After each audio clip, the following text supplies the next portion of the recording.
They kicked my door, and while I was making coffee, the leader pressed a gun to my temple, cold steel biting against my skin. The major sends his regards from Ljubljana.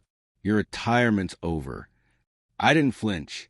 My eyes flicked to a small pin woven into his bootlace. Spetsnaz Vimpla, an old insignia, a ghost from another war. A smile tugged at my lips. The scar on the major's neck came to mind. I whispered, voice low and steady. I gave him that, with a shard of glass in a freezing basement. Their posture shifted. Just barely. Enough. Tell him the shadow of Grozny remembers. You can walk out of this kitchen. My hand's on the knife, or I'll mail your pins back to him, inside your skulls. They thought I was bluffing. They weren't. By the time the kitchen fell silent, the air reeked of gunpowder and blood. Death doesn't shock me anymore. What lingered was a name. The major, old debts resurfacing, shadows crawling back. But underneath that, something worse twisted. My wife's voice from the night before. Too calm, too detached. Don't worry about us. Just stay gone. Stay gone. As if she already knew. The attack wasn't random. It wasn't sanctioned. It was personal.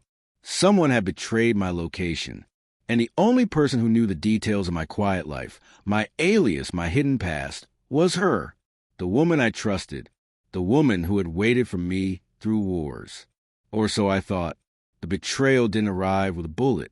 It arrived in silence. In absence.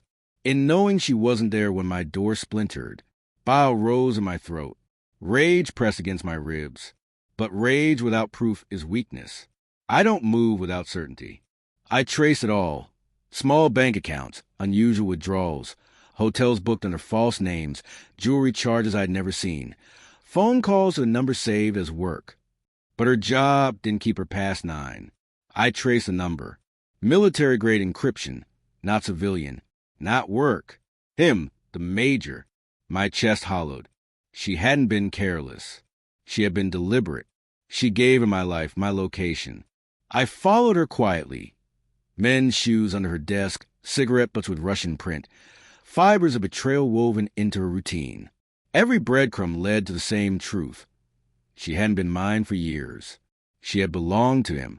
The file came together slowly. Photographs, bank transfers, messages from encrypted channels, her handwriting on a receipt tucked into his pocket. I didn't confront her with anger. I confronted her with silence. At the kitchen table, I slid the folder across. She opened it. Pages spilled, evidence suffocating. Her face paled. Lips parted, no sound came. She stammered. I had no choice. I lifted a hand. Silence.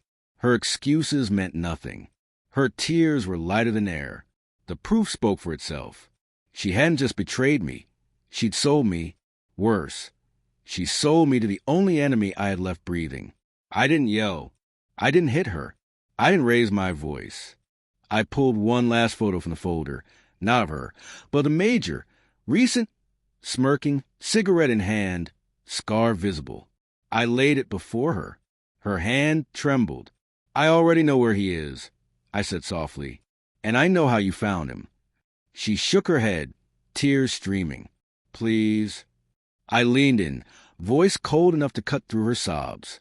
You gave him my name, my home, my life. You handed me over to him. Her shoulders crumpled. This wasn't love anymore, it was survival.